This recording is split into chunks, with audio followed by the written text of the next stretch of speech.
I really like the skull and crossbones drive flanges, but I guess we're going to change them out to hubs. Yes, we are. These are drive flanges or drive slugs. We're going to change them out for a new set of Warren hubs. I've already done the driver's side. We're going to do a little install on the passenger side and just show you guys some tips and tricks I learned that will make life easier for installing the hub set. Okay, first thing we're going to do is take these drive flanges out. Beep, beep.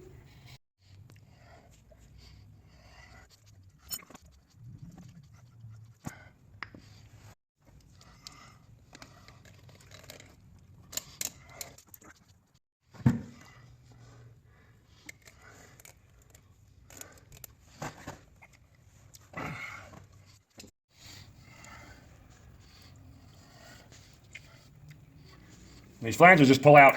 These are made by Synergy. These are 4140 chromoly steel. Way more stout than a locking hub, but a way more hassle. Every time you go from 2 to 4-wheel drive, you're taking these slugs out and putting them back in. So we're going modern hubs on this. Okay, the first trick on the Warren hub installation is to take this part right here, this end, and bend it up this way 10 degrees. I'll show you how we're going to do that. That'll make removal of this part much easier. So we've got about a 10-degree rise on that little thing there. So that's one trick. Okay, second trick is using the right lube for these hubs. Using a white lithium grease. It's a real light body grease. You don't want to use a heavy, like wheel bearing grease in this. We'll just pre-grease this hub all the way around. And then also inside on the part that runs on the axle. Okay, we'll set them aside for a minute and talk about what's in this. I know there's going to be some questions asked. How come there's 8 lugs on this? This is a GM Dana 60 front axle. This has the big 35 spline axle in there. That's about as big as they go on the 1-ton axles. And there's bound to be a few questions on what kind of lug nuts are those? These are what the rock crawler boys use. They're a square drive or an 8-sided drive. You can actually just use a socket extension in there. You can plug your gun in there. Makes life simple. You don't even need a socket for them. So that explains that. Okay, first step in installing these hubs. We've got this greased. Make sure the axle's pulled all the way out. Slide your hub assembly in. And we'll put the small snap ring included with the hubs in. Sometimes you have to push this flange in a bit to get enough clearance to just get this snap ring started. Okay, this is like your basic snap ring. Just goes in and you push it on as you go around. Okay, snap ring installed. Gonna put a couple bolts in it. Try to tug it out of there, make darn sure it's seated right. I think it did. Little teeny ass bolts with this kit. Okay, so the snap ring's installed here. It's snapped in nice and tight.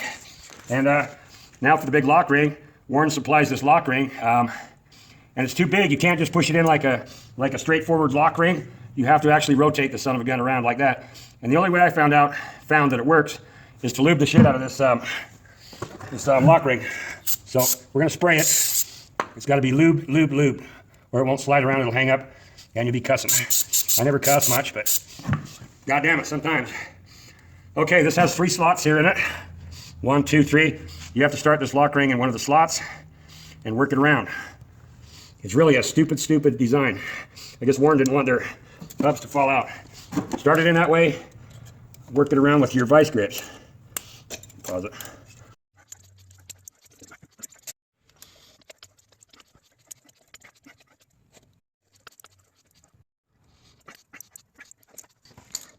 Okay, that little tab we bent up on this is sitting right there. So without that tab bent, you'd never be able to get this thing out of here. With the tab there, you can just grab it with your needle nose and yank it back out.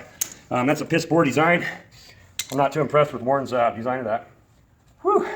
Okay, now the rest is pretty straightforward. Let's give this O-ring a shot of the lithium grease. Put it on. We'll make sure the hub is in the unlocked position or free position. These 3 tabs line up with these 3 tabs in there.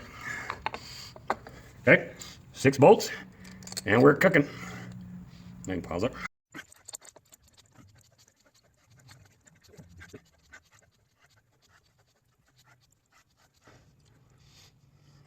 Okay, Warren calls for 45 to 55 inch-pounds torque on these little teeny bolts here. I don't have an inch-pound torque wrench, so we're just going to see what's doing by feel here. You don't want them too tight, or your lock ring will be pulled out. too loose and your hub face will fall off. I think we're good on them. Yeah, that feels about right. All right. We're going to try it in lock. I can see the driveline from here. I know you guys can't. I'm going to put it in lock and see if the driveline turns. Yep, there she goes. So, free again. I now have the convenience and the modern utility of locking hubs. I don't have to stop and install these drive flanges anymore. If I do break a hub, I'm going to have both sets of drive flanges in a bag in the truck with the necessary wrenches to change them out. So, heavy duty four-wheeling, rock crawling, these Synergy drive slugs are the way to go. Model Queen on the highway, moderate trail driving, Warren hubs, the way to go. Modern convenience in the old Dodge M37. Later on, guys. Okay, a little correction on the inch pound. I told you, like I said, Warren called for 45 inch ounces of torque on these bolts. 45 inch ounces equates to about 2.8 inch pounds, which equates to about less than a quarter foot-pound. I don't have anything that registers that small. Guys, just cinch them down, but don't overdo them. You know, that's it. Dodge M37, Warren hub install. Hope we don't need the drive flanges down the road, but we'll have them with. Later, again. Bye.